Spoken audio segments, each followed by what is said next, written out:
Good evening students.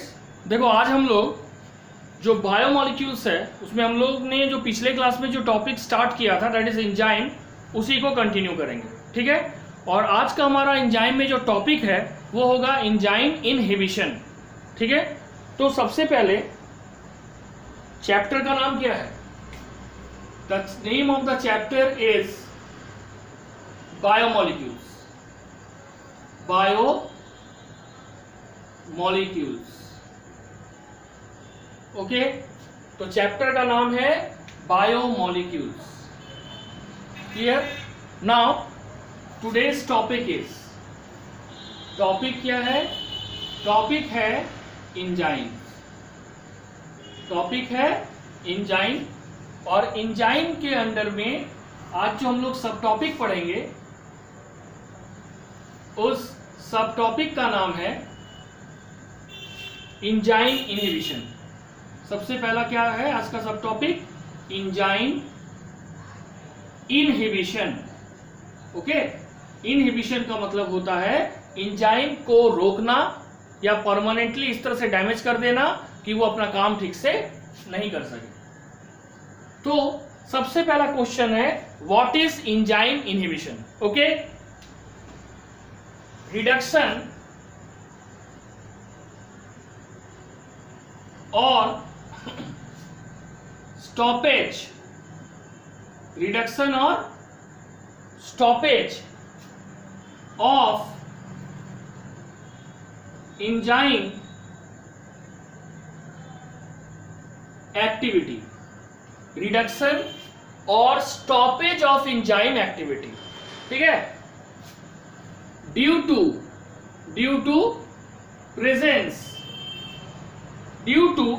Presence of adverse condition, due to presence of adverse condition, okay, यानी प्रतिकूल परिस्थिति के presence में, और केमिकल्स, ठीक है, is called enzyme inhibition, is called enzyme inhibition.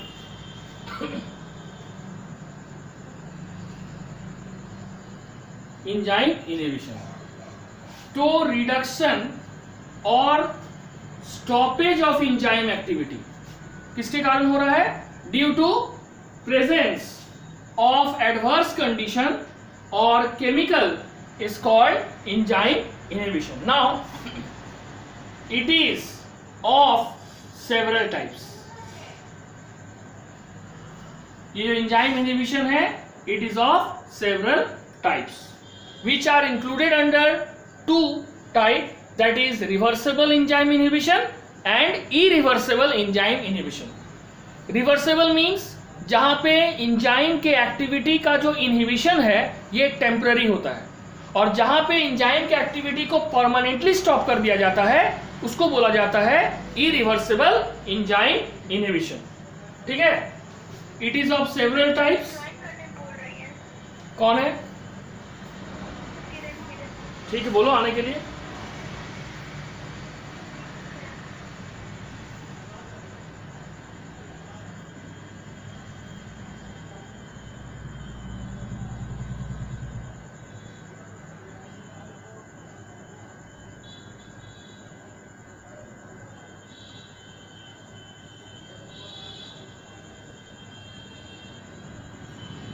अब 1 घंटा हम खड़े रहे उसके लिए।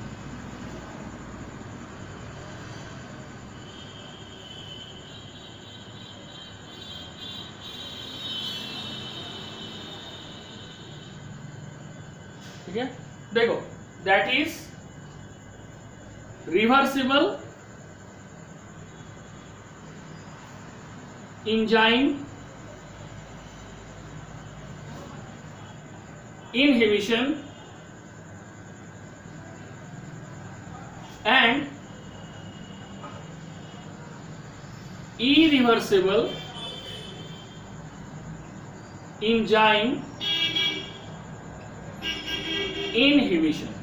ठीक है, these are the 2 types. Okay,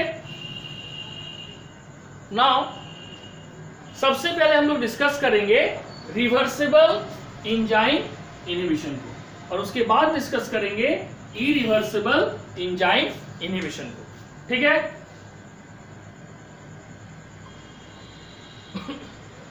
सबसे पहले हम लोग क्या पढ़ेंगे?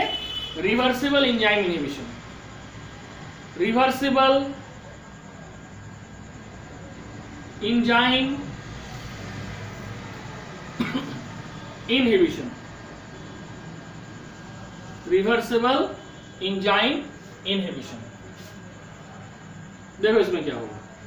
रिवर्सिबल एंजाइम इनहिबिशन में क्या होगा? इट इज that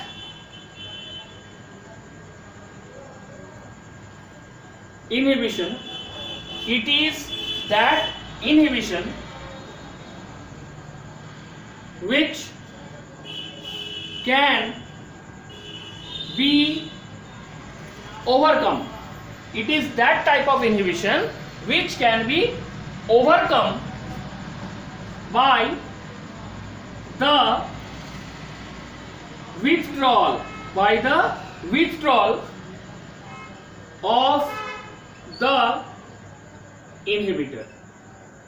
बोला गया कि रिवर्सिबल एंजाइम इनहिबिशन इस तरह का एंजाइम इनहिबिशन है जिसको हम आसानी से ओवरकम कर सकते हैं जैसे ही हम इनहिबिटर को हटा लेते हैं. ठीक है, क्यों? Because the effect of the latter, because the effect of the latter means inhibitor, because the effect of the latter is of temporary nature. inhibitor का जो nature है, effect जो है वो temporary, permanent nature का नहीं है, is of temporary nature due to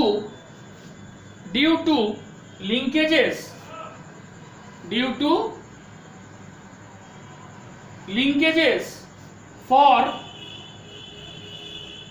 maintenance of active site.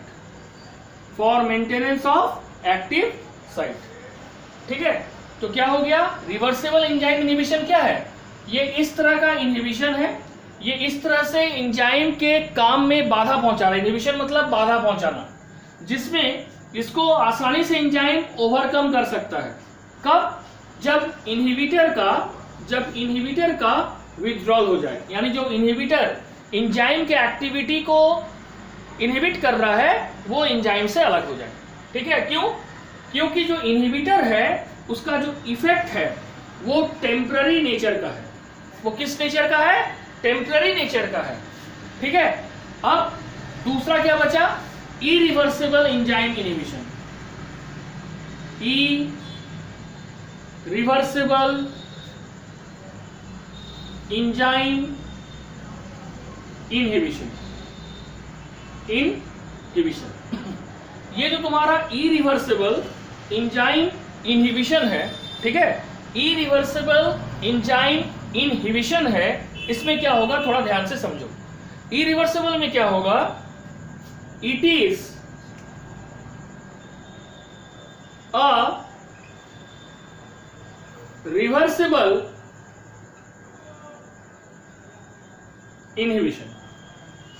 Reversible जो है, बोला गया कि ये जो है तुम्हारा इरिवर्सिबल एंजाइम इनहिबिशन जो है ये एक इनहिबिशन है. डायरेक्ट लिख देते हैं, it is a inhibition of permanent nature. ये टेम्पररी था और ये हो गया permanent nature. It is a inhibition of permanent nature. Why? As the enzyme enzyme क्या करेगा? As the enzyme is harm, मतलब जो एंजाइम का नेचर है वो परमानेंटली डिस्ट्रॉय हो रहा है, उसका जो केमिकल नेचर है वो परमानेंटली डिस्ट्रॉय हो रहा है, और इसलिए एंजाइम जो है दोबारा अपने नॉर्मल एक्टिविटी को रिगेन नहीं कर पाएगा। ठीक है, is the enzyme is harm. ठीक है, इसलिए कहा जाता है कि denaturation of an enzyme, denaturation of an enzyme is an example of denaturation of an enzyme is an example of irreversible denaturation of an enzyme is an example of irreversible inhibition। ठीक है, denaturation जो है enzyme का is an example of irreversible inhibition। देखो फिर से और बता रहे हैं, what is enzyme inhibition? Reduction or stoppage of enzyme activity due to presence of either adverse condition or chemical, ठीक है, is called enzyme inhibition। जब एंजाइम के एक्टिविटी को रिड्यूस कर दिया जाए या एंजाइम के एक्टिविटी को परमानेंटली स्टॉप कर दिया जाए, इसका दो कारण होता है, either adverse condition or chemical, it is called enzyme inhibition। Enzyme inhibition several types का है, उसको दो कैटेगरी के अंडर में इंक्लूड किया गया है, reversible enzyme inhibition and irreversible enzyme inhibition. Now what is reversible enzyme inhibition? Reversible enzyme inhibition is that type in which the inhibitor is of temporary nature. Means inhibitor का जो activity है वो temporary होता है या उसका effect temporary होता है, और इसलिए जैसे ही इनहिबिटर को एंजाइम से अलग किया जाता है, enzyme restart it's normal functioning. जबकि इरिवर्सिबल एंजाइम इनहिबिशन उसको कहा जाता है जिसमें इनहिबिशन ऑफ एन एंजाइम जो है, ठीक है, इनहिबिशन ऑफ एंजाइम, ठीक है, is of permanent nature. Enzyme का इनहिबिशन परमानेंट नेचर का होता है क्योंकि एंजाइम को परमानेंटली हार्म किया जाता है, यानी एंजाइम का जो केमिकल कॉन्फ़िगरेशन है उसको परमानेंटली डिस्टर्ब कर दिया जाता है। As a result now the enzyme is unable to react upon the substrate and convert it into product. इसका सबसे बेस्ट एग्जांपल है डीनेचुरेशन ऑफ एंजाइम। ठीक है, यहां तक समझ आ गया तुम सबको? बोलो रिया, असफान, समझ आया? सभी को समझ आ गया ना, जितने जो ऑनलाइन में? अंजलि, किरण, ठीक। अब देखो, अब हम लोग पढ़ेंगे different types of inhibition which are included under either reversible और इरिवर्सिबल इनहिबिशन। ठीक है, हम एग्जाम्पल के थ्रू ये समझाएंगे कि कौन सा इनहिबिशन टेम्पररी नेचर का है और कौन सा इनहिबिशन परमानेंट नेचर का है।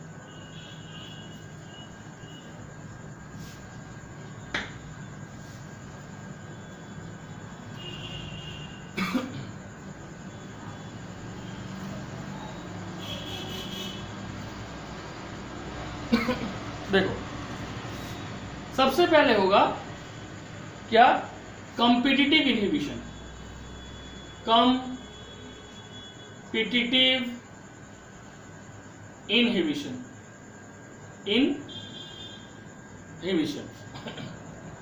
जो कॉम्पिटिटिव इनहिबिशन है इसके बाद में सबसे पहले समझो। ठीक है, कॉम्पिटिटिव इनहिबिशन क्या है? इट इज द इनहिबिशन मतलब अभी बताए थे बाधा पहुंचाना। It is the inhibition of the enzyme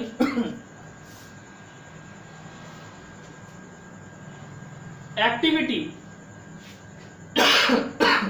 It is the inhibition of the enzyme activity by the presence of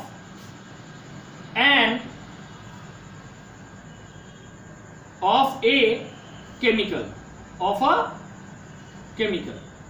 It is an inhibition of the enzyme activity by the presence of a chemical that compete, जो competition करता है किसके साथ, compete with the substrate, compete with the substrate, बोलो आएगी तब ना, तुम लोग तो सब आधा घंटा बाद आ रही है, आएगी तब ना ज्वाइन करेंगे, ठीक है। That compete with the substrate, it is the inhibition of the enzyme activity by the presence of chemical, chemical का मतलब inhibitor, that compete with the substrate, किसके लिए, for binding to the active site, for binding to the active site। जो आज first class कर रही हो समझ लो कि पूरा एंजाइम सबस्ट्रेट के साथ या रिएक्टेंट के साथ रिएक्ट नहीं करता है, बल्कि हर एक एंजाइम में एक स्पेसिफिक स्पॉट होता है या स्पेसिफिक साइट होता है। वो स्पेसिफिक स्पॉट या स्पेसिफिक साइट को हम बोलते हैं एक्टिव साइट, और ये एक्टिव साइट का अपना एक स्पेसिफिक, ठीक है, स्पेसिफिक साइट का अपना, तुम्हारा प्रॉब्लम है मेरा नहीं, देख लो एक बार, रिकनेक्ट हो जाओ, आ जाएगा, ठीक है। एक्टिव साइट का अपना एक स्पेसिफिक शेप, चार्ज और साइज होता है, जिसके कारण ये एक स्पेसिफिक एंजाइम के साथ, सॉरी स्पेसिफिक सबस्ट्रेट के साथ रिएक्ट करता है, ठीक है। इसलिए बोला गया for binding to the active site. Competitive inhibition एक ऐसा इनहिबिशन है जिसमें इनहिबिटर और सबस्ट्रेट के बीच कंपटीशन होता है कि कौन पहले एंजाइम के एक्टिव साइट को कैप्चर करता है या एंजाइम के एक्टिव साइट में जाके जुड़ता है, क्योंकि दोनों का जो स्ट्रक्चर है नियर अबाउट सिमिलर होता है, ठीक है। Binding to the active site of the enzyme, of the enzyme, ठीक है। अब इसमें क्या होगा, नाउ द inhibitor chemical, जो inhibitor chemical है, is also called, the inhibitor chemical is also called substrate analogy। inhibitor chemical को क्या कहा जाता है, substrate analogy और competitive inhibitor,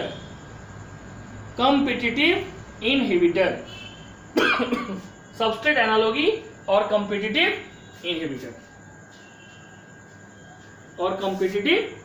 इनहिबिटर, ठीक है। अब क्या होगा, अब देखो इसमें हम तो डायग्राम से थोड़ा समझाते हैं, फिर इसको और बताएंगे। जैसे मान लो कि ये एंजाइम है, ठीक है, ओके, और ये सबस्ट्रेट है,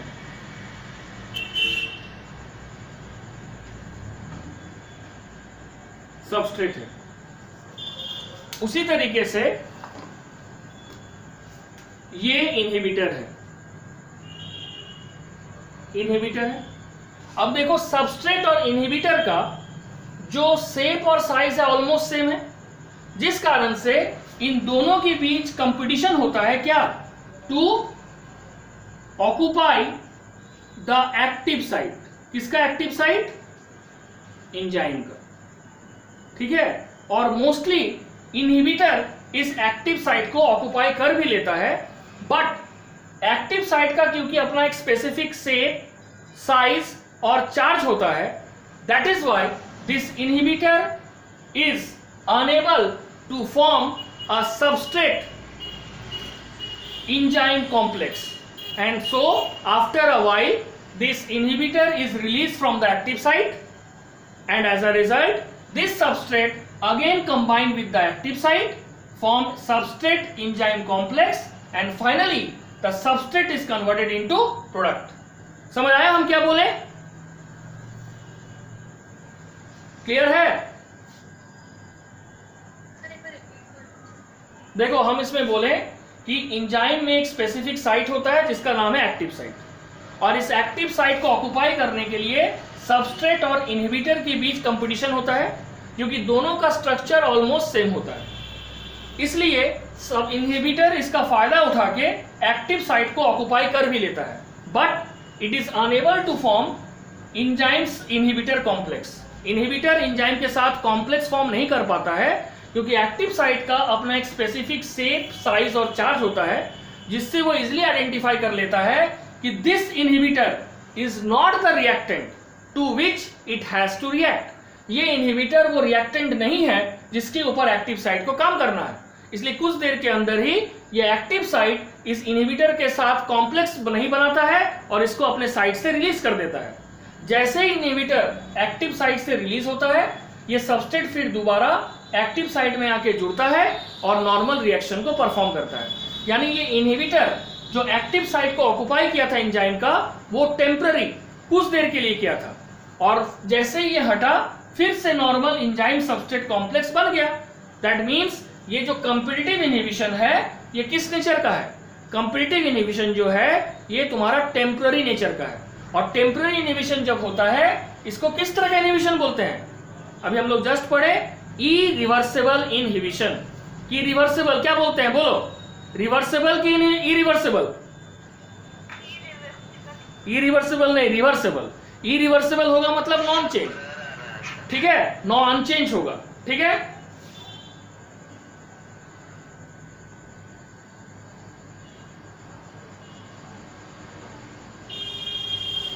ठीक है, अब देखो, अब इसको हम लिख के समझा देते हैं। तुबा तुमको समझ आ रहा है? ठीक है, जहां दिक्कत होगा हमसे पूछ लेना, ठीक है। अब देखो, अब हम इसको हम एज एक्सप्लेनेटरी फॉर्म में भी लिख रहे हैं, ठीक है। और हम लोग ने अभी जस्ट पढ़ा कि ये एक ऐसा इनहिबिशन है एंजाइम का जिसमें, ठीक है, एंजाइम का एक्टिविटी जो इनहिबिट होता है वो किसके क्यों इनहिबिट होता है? In the presence of a chemical, ठीक है। और ये केमिकल जो है ये कंपीट करता है, किसके साथ कंपीट करता है? सबस्ट्रेट के साथ। क्यों कंपीट करता है? For binding to the active site of the enzyme, ठीक है। और इस इनहिबिटर केमिकल का ही और दो नाम है, सबस्ट्रेट एनालॉगी और कॉम्पिटिटिव इनहिबिटर। अब इसके बाद हम लोग लिखेंगे इट का मतलब inhibitor. It resemble the substrate, ये सबस्ट्रेट को रिजेंबल करेगा, यानी सबस्ट्रेट के साथ इसका स्ट्रक्चर मिला जुला हुआ रहेगा। It's resemble the substrate and gets bound to the, अभी जस्ट समझाए तुम लोगों को, gets bound to the active site of the enzyme and gets bound to the active site of the enzyme without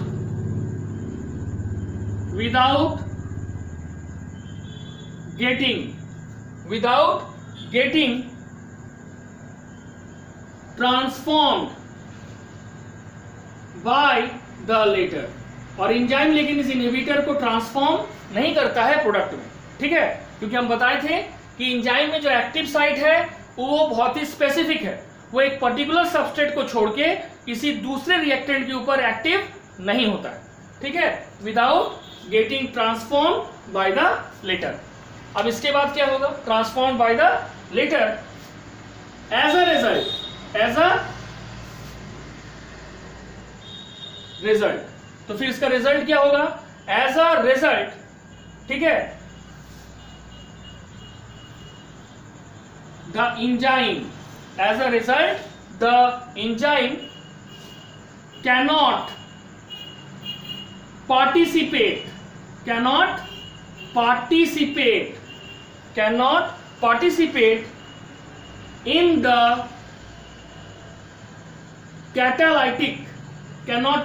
in the catalytic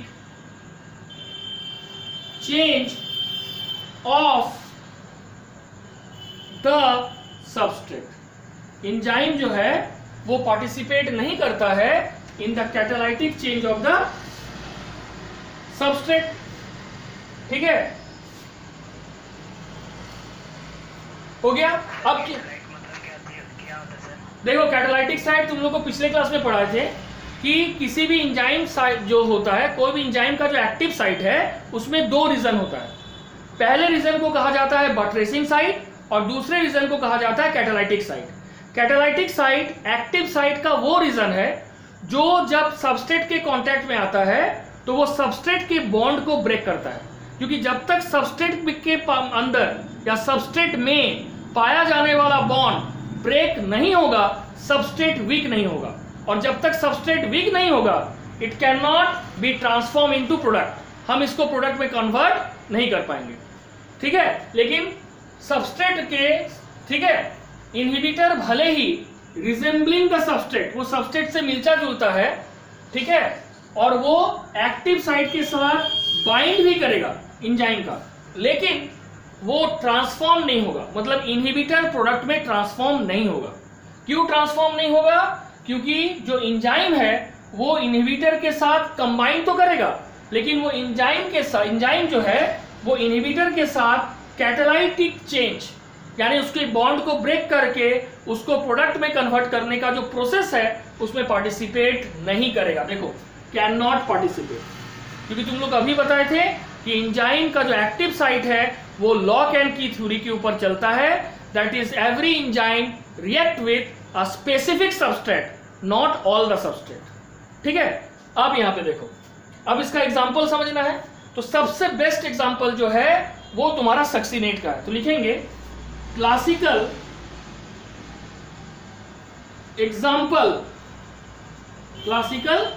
example is क्या है? Reduction of enzyme. कौन सा enzyme?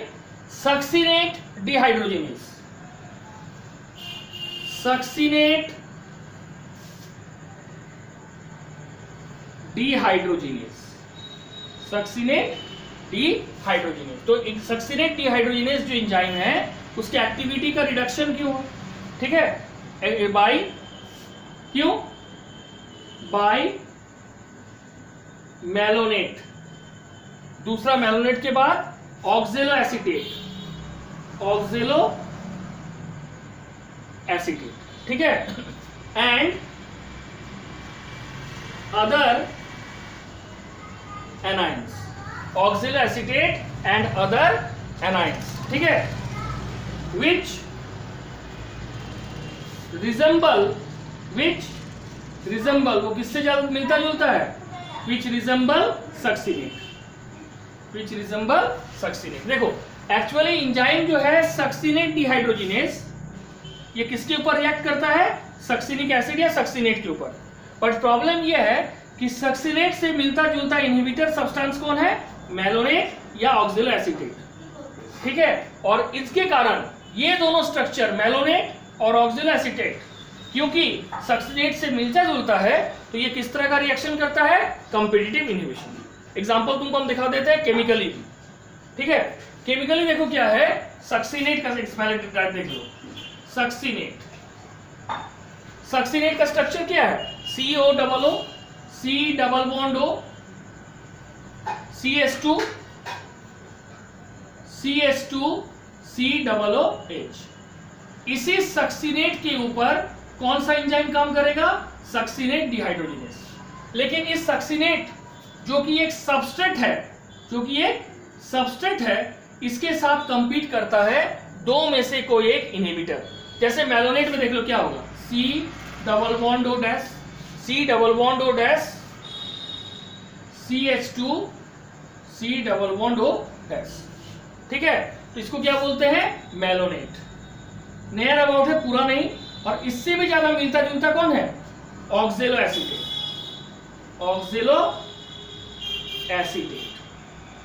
Acetate का structure देख लो, C double bond O, COO, C double bond O, उसके बाद हो जाएगा CH2, COO डैश।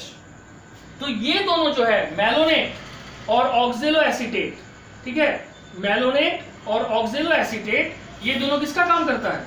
ये दोनों जो है तुम्हारा, ये दोनों काम करता है इनहिबिटर का। किसका काम करता है? इनहिबिटर का।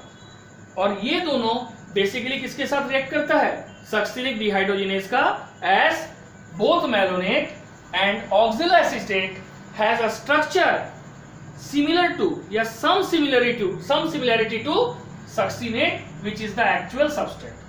तो सक्सिनेट डिहाइड्रोजिनेज को किसके साथ रिएक्ट करना था? सक्सिनेट के साथ, बट वो शुरुआत में किसके साथ रिएक्ट कर जाता है? या तो मैलोनेट के साथ या तो ऑक्जेलो एसीटेट के साथ, क्योंकि ये दोनों सिमिलर स्ट्रक्चर शेयर करता है, near about similar structure share करता है अलॉन्ग विद सक्सिनेट। तो ये दोनों किसका काम करता है? इनहिबिटर का। लेकिन जैसे ये सक्सिनेट डिहाइड्रोजिनेज के साथ अटैच होता है, सक्सिनेट डिहाइड्रोजिनेज का जो एक्टिव साइट है वो इजीली आइडेंटिफाई कर लेता है दिस टू, ये दोनों में से जो भी उसके साथ रिएक्ट करे, are not the substrate to which it has to act upon. ये दोनों में से कोई भी वो केमिकल नहीं है जिसके ऊपर उसको एक्ट करना है, और कुछ देर के बाद वो ये दोनों में से जो भी उसके साथ जुड़ता है उसको रिलीज कर देता है। और जैसे ही रिलीज कर देता है, फिर सक्सिनेट डिहाइड्रोजिनेज किसके ऊपर एक्ट करता है? It act on succinate. Okay, समझ आ गया क्या बोल रहे हैं? क्या बोल रही है?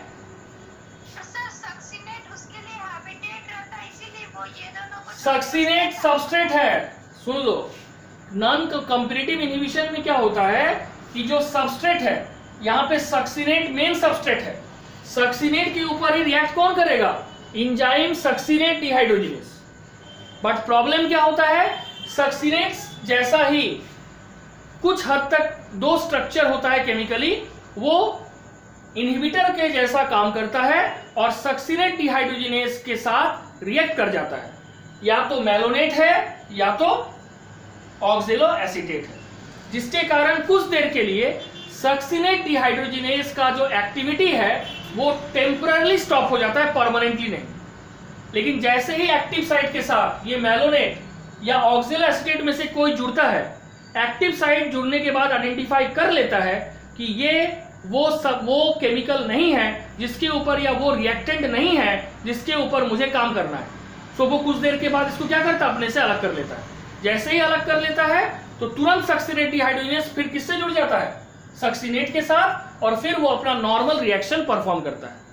समझ आया क्या बोले? किसी को और दिक्कत? रिया, निशा? अब देखो, तो कंपैरेटिव इनहिबिशन किसका एग्जांपल हुआ? Reversible inhibition. अब हम लोग नेक्स्ट पढ़ेंगे नॉन कंपैरेटिव इनहिबिशन। ठीक है, इसको ध्यान से समझो।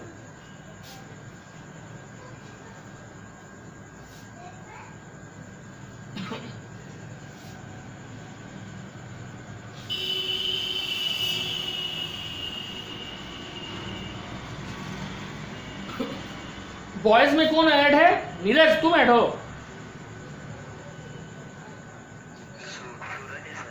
अच्छा जी, देखो नेक्स्ट है एंजाइम इनहिबिशन में, ठीक है।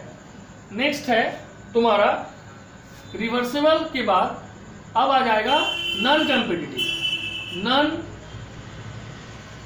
Competitive inhibition.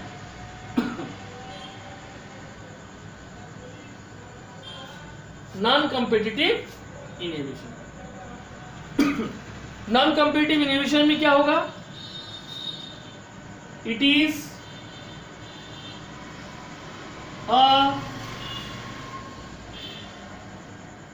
ठीक है, it is a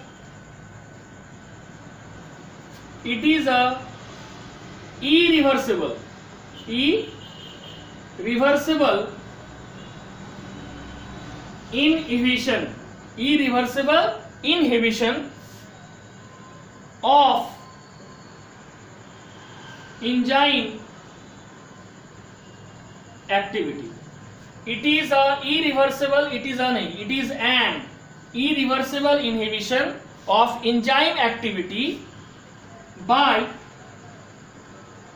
presence of a substance, by presence of a substance that has no structural similarity, that has no structural similarity with the substrate, no structural similarity with the substrate.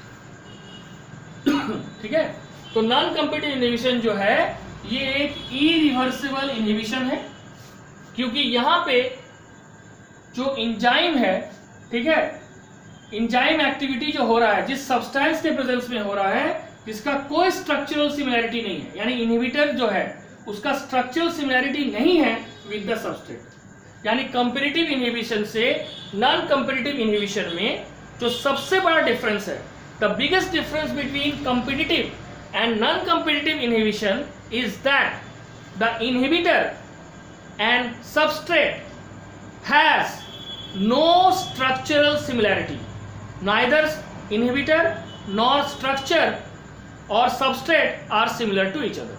ठीक है, अब इसमें होता फिर क्या है, इसमें लिखेंगे the irreversible non competitive inhibitor, irreversible non competitive inhibitor, ठीक है, destroys or combines, destroys or combines irreversibly, destroys or combine irreversibly with the functional group of enzyme, with the functional group of enzyme. That inhibitor destroys or combines irreversibly with the functional group of enzymes that is essential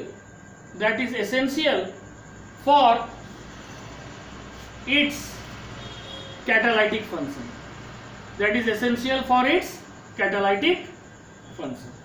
बोला गया कि irreversible non comparative inhibitor क्या होता है, ये या तो destroy कर देता है या तो क्या करता है, इट कंबाइंस इरिवर्सिबली, ये परमानेंटली कंबाइन करता है किसके साथ, functional group of the enzyme के साथ. ठीक है, और उस फंक्शनल ग्रुप ऑफ एंजाइम के साथ कांटेक्ट करके एंजाइम का जो कैपेसिटी है इनहिबिटर के साथ, सॉरी सबस्ट्रेट के साथ रिएक्ट करने का, उसको परमानेंटली डैमेज कर देता है. एग्जांपल देते हैं साइटोक्रोम ऑक्सीडेज, जो साइटोक्रोम सी के साथ ऊपर रिएक्ट करता है और उसको एक पर्टिकुलर प्रोडक्ट में कन्वर्ट कर सकता है, लेकिन साइनाइड क्या करता है, जो फंक्शनल ग्रुप है एक्टिव साइट में साइटोक्रोम ऑक्सीडेज एंजाइम का, उसके साथ जुड़ के उसके capacity to act on the substrate को परमानेंटली डैमेज कर देता है. ठीक है, क्या लिखेंगे, cyanide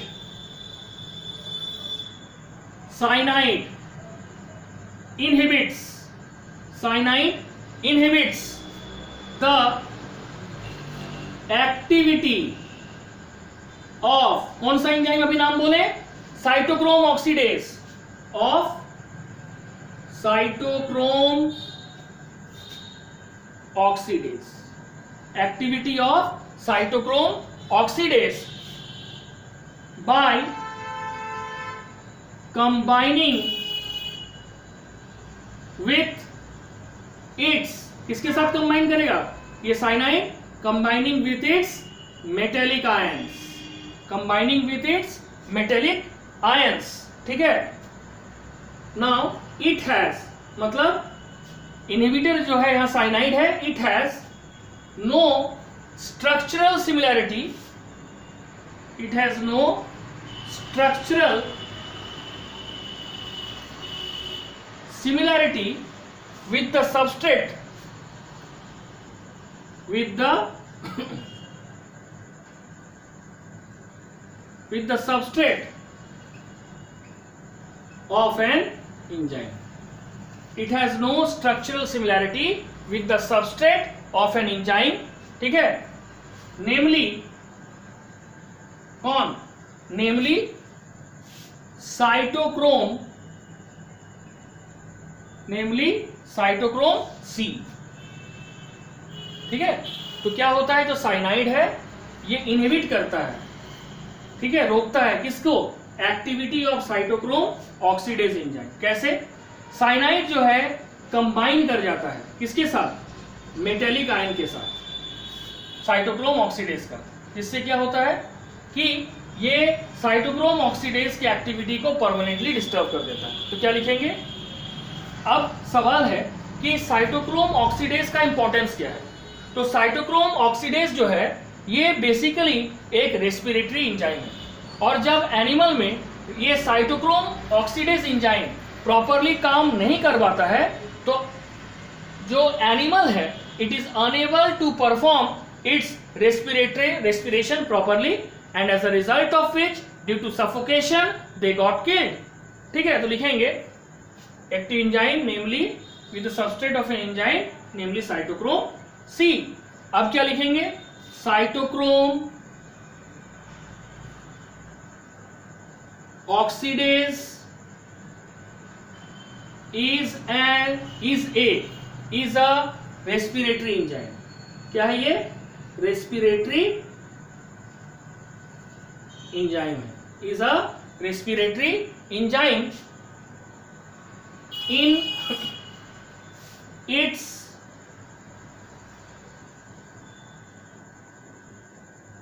inhibition. In its inhibition, the animal is unable to perform in its inhibition. जब साइटोक्रोम ऑक्सीडेज का परमानेंटली एक्टिविटी को रोक दिया जाता है, the animal is unable to perform respiration properly. वो रिस्पायर नहीं कर पाता है एंड गॉट किल्ड, और वो फाइनली मर जाता है. ठीक है, तो ये हो गया non competitive inhibition. Non competitive inhibition में फर्स्ट, एंजाइम और सबस्ट्रेट का कोई भी स्ट्रक्चरल सिमिलैरिटी नहीं होता है. सेकेंड, ये जो तुम्हारा इनहिबिटर है ये बेसिकली एंजाइम का जो फंक्शनल ग्रुप है उसके साथ ये एक्ट करता है इनहिबिटर, और उसके एक्टिविटी को परमानेंटली डैमेज कर देता है, जिसके कारण जो मेन एंजाइम है वो फंक्शन करना बंद कर देता है. ठीक है, और यहाँ पे हम बोल सकते हैं कि एंजाइम का जो एक्टिविटी है वो परमानेंटली डिस्टर्ब होता है, उसको हम दोबारा रिफॉर्म नहीं कर सकते हैं. यानी जो नॉन कंपेटिटिव इनहिबिशन है it is an example of irreversible inhibition. इसका एग्जांपल है इरिवर्सिबल इनहिबिशन. समझ आ गया ये वाला? किसी को दिक्कत है तो पूछो, बोलो. रिया, निशा, किरण, अंजलि, सूरज, तुबा. सर ये दो जो सबस्ट्रेट और इनहिबिटर है इसमें कोई भी सिमिलरिटी नहीं है. क्या बोल रही है? ठीक से बोलो एक बार. मतलब स्ट्रक्चरली कोई सिमिलरिटी नहीं है ना. देखो इसमें क्या है ना कि स्ट्रक्चरली कोई सिमिलरिटी नहीं. जैसा हम एग्जांपल दे दिखाते हैं. ये तुम्हारा एंजाइम है, ठीक है, इसके साथ रिएक्ट करेगा सबस्ट्रेट, ठीक है, और ये है तुम्हारा इनहिबिटर. अब देखो सबस्ट्रेट और इनहिबिटर में कोई स्ट्रक्चरल सिमिलरिटी है स्ट्रक्चरल सिमिलरिटी इनहिबिटर और सबस्ट्रेट में? नहीं. तो इनहिबिटर क्या करता है, ये किसी ऐसे साइट पे जाके एंजाइम का रिएक्ट करता है कि एंजाइम के स्ट्रक्चर को एंजाइम के स्ट्रक्चरल कॉन्फॉर्मेशन को इस तरह से डिस्टर्ब कर देता है कि it is unable to form a bond with substrate. मतलब इस तरह से होगा, देखो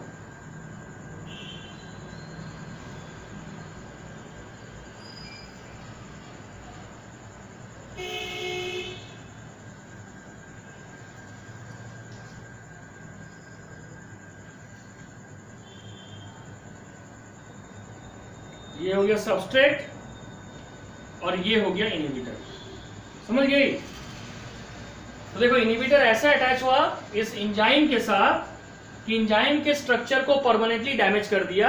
अब अगर सबस्ट्रेट एंजाइम के साथ अटैच भी होता है तो एंजाइम सबस्ट्रेट के साथ प्रॉपरली बॉन्ड फॉर्म ही नहीं कर पाएगा, तो फिर एंजाइम सबस्ट्रेट का कोई कॉम्बिनेशन बनने का या रिएक्शन होने का संभावना कोई चांस नहीं है। अब समझ आया क्या रिएक्शन होगा? ठीक है, अब हम लोग पढ़ेंगे थर्ड टाइप। थर्ड टाइप है एलोस्टेरिक मॉड्यूलेशन और फीडबैक इनहिबिशन। ठीक है, इसमें बेसिकली क्या होता है कि जो प्रोडक्ट एक रिएक्शन बनाता है वो प्रोडक्ट ही कुछ देर के लिए अपने रिएक्टेंट को रोकता है ताकि जो इनफ अमाउंट में कोई प्रोडक्ट बन चुका है पहले वो कंज्यूम हो, देन फिर से वो रिएक्शन स्टार्ट हो। यानी जो एलोस्टेरिक एंजाइम इनहिबिशन है ये भी तुम्हारा रिवर्सिबल इनहिबिशन ऑफ एंजाइम है। ठीक है,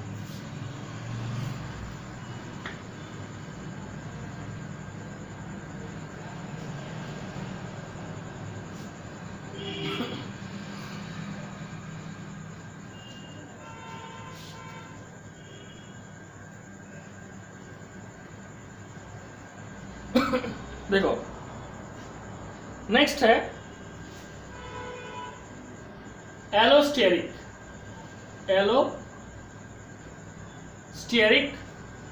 मॉड्यूलेशन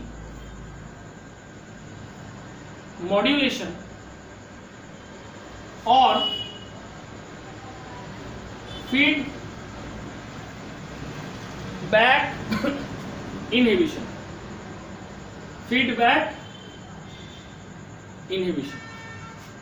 ठीक है,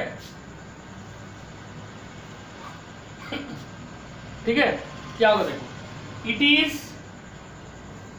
अ टाइप। ठीक है, इट इज क्या है? इट इज अ टाइप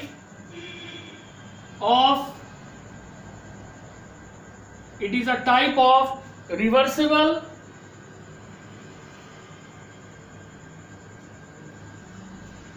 ये क्या है? It is a type of reversible inhibition found in allosteric enzyme. इसमें पाया जाता है एलोस्टेरिक एंजाइम में ये पाया जाता है। ठीक है, हम लोग एलोस्टेरिक एंजाइम क्या है इसी में क्लियर करेंगे। उसके बाद क्या होगा, इधर द इनहिबिटर, यहां पे जो तुम्हारा इनहिबिटर होता है, the inhibitor is non competitive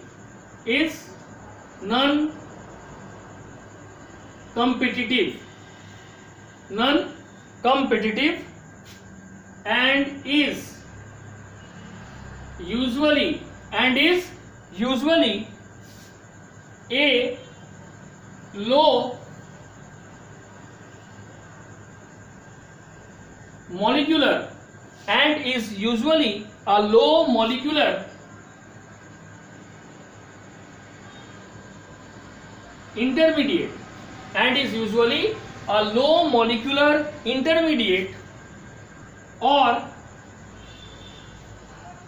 product and is usually a low molecular intermediate। ठीक है, देखो यहां पे भी इनहिबिटर जो है वो नॉन कॉम्पिटिटिव है, यानी उसके सबस्ट्रेट के साथ कोई रिएक्शन नहीं है, and usually a low molecular intermediate और प्रोडक्ट। ठीक है, ऑफ क्या? Metabolic pathway.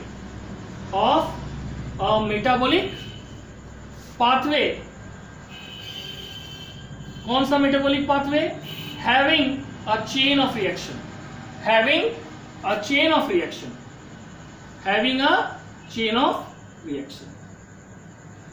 ठीक है, तो बोला गया कि जो एलोस्टेरिक मॉड्यूलेशन है इसमें ये जो एलोस्टेरिक मॉड्यूलेशन है ये एक तरह का रिवर्सिबल इनहिबिशन है जो कि बेसिकली एलोस्टेरिक एंजाइम में पाया जाता है। इसमें बेसिकली जो इनहिबिटर है ये नॉन कॉम्पिटिटिव होता है और यूजुअली ये लो मॉलिक्यूलर का होता है। लो मॉलिक्यूलर प्रोडक्ट या इंटरमीडिएट होता है किसका? एक मेटाबॉलिक पाथवे का, जिसमें सीरीज ऑफ रिएक्शन या चेन ऑफ रिएक्शन परफॉर्म होता है। ठीक है, इन्वॉल्विंग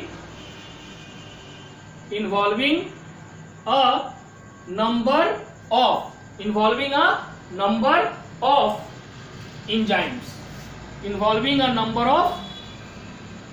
enzymes, अब इसमें क्या होता है? it is therefore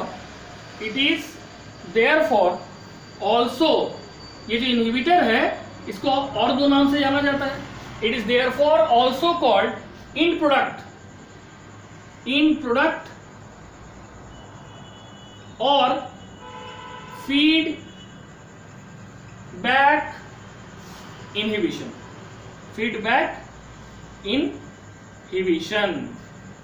ठीक है, अब इसमें क्या होता है देखो, the inhibitor is also called modulator। Inhibitor को यहां मॉड्यूलेटर भी कहा जाता है। ठीक है, अब मॉड्यूलेटर क्यों कहा जाता है? तो मॉड्यूलेटर इज अ सब्सटेंस।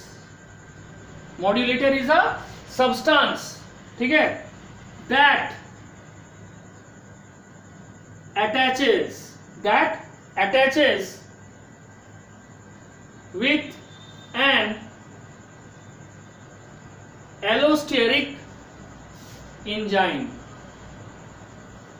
ठीक है, इनहिबिटर को मॉड्यूलेटर इसलिए कहा गया कि मॉड्यूलेटर एक ऐसा सब्सटेंस है जो कि अटैच होता है, इसके साथ अटैच होता है विथ एन एलोस्टेरिक एंजाइम।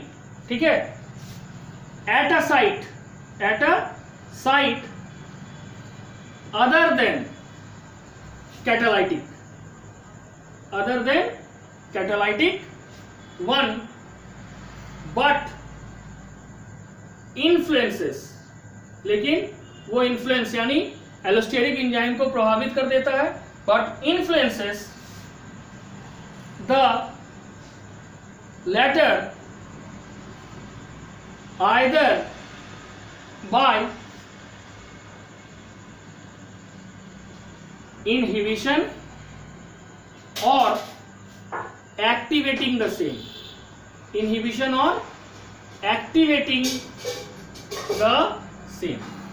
ठीक है, तो देखो यहां पे जो एलोस्टेरिक मॉड्यूलेशन या फीडबैक इनहिबिशन है ये बेसिकली क्या है? एक मेटाबॉलिक पाथवे है जिसमें सीरीज ऑफ रिएक्शंस हो रहा है और उसी रिएक्शंस में एक प्रोडक्ट निकल रहा है। वो प्रोडक्ट कुछ देर के लिए इनहिबिटर जैसा फंक्शन कर रहा है, क्योंकि ये एलोस्टेरिक एंजाइम के एक ऐसे साइट में जाके अटैच हो रहा है other than catalytic one. Catalytic site में लेकिन अटैच नहीं हो रहा है, और जिसके कारण वो या तो मेटाबॉलिक पाथवे को परमानेंटली इनहिबिट कर दे रहा है या तो उसको बहुत ज्यादा एक्टिवेट कर दे रहा है।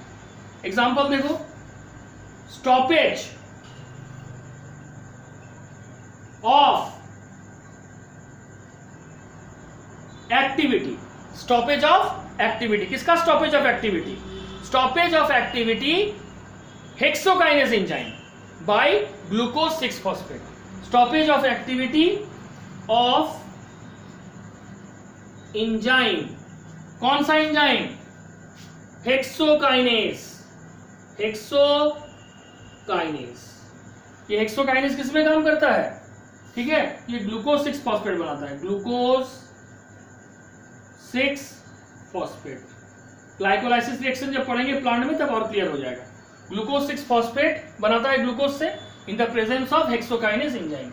लेकिन जब ग्लूकोज 6-फॉस्फेट इनफ क्वांटिटी में बन जाता है या मोर देन इनफ क्वांटिटी में बन जाता है तो कुछ देर के लिए ये ग्लूकोज 6-फॉस्फेट ही हेक्सोकाइनेज एंजाइम की एक्टिविटी को रोक देता है, ताकि जो पहले से एक्सेस अमाउंट में बना हुआ है वो पहले कंज्यूम हो, देन ये रिएक्शन फिर से प्रोसीड करे। ठीक है, the product of the reaction catalyzed by hexokinase. Hexokinase जिस रिएक्शन को या रिएक्शन में पार्टिसिपेट करके इस ग्लूकोज 6 फॉस्फेट को बनाया था, वही ग्लूकोज 6 फॉस्फेट इस हेक्सोकाइनेस एंजाइम की एक्टिविटी को रोकता है, ठीक है। But this stoppage is of temporary nature, so this is that is allosteric modulation और feedback inhibition is called irreversible enzyme inhibition. इसको क्या कहा जाएगा? इरिवर्सिबल नहीं, सॉरी, रिवर्सिबल एंजाइम इनहिबिशन कहा जाएगा। Reversible enzyme inhibition. क्लियर हुआ यहां तक सभी को? बोलो अंजलि।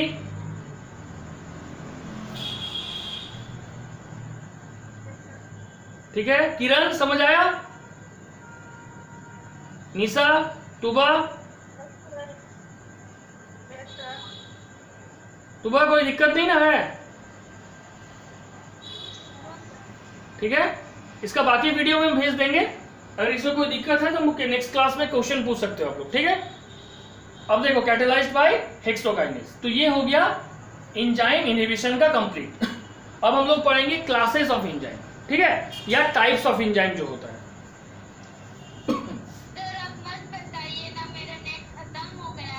बस ये लास्ट टॉपिक है और बहुत ही शॉर्ट टॉपिक है, ठीक है, एकदम शॉर्ट। हमको नहीं कुछ दिख रहा सर। अच्छा ठीक है, तो फिर आज के लिए इतना ही। नेक्स्ट क्लास में हम लोग 3 टॉपिक को कंप्लीट करेंगे, classes of enzyme, iso enzyme, pro enzyme, और एक जो नॉर्मल है वो है एप्लीकेशन ऑफ एंजाइम। इसके बाद हम लोग नेक्स्ट टॉपिक पढ़ेंगे, that is carbohydrate. Okay, that's all for today, thank you.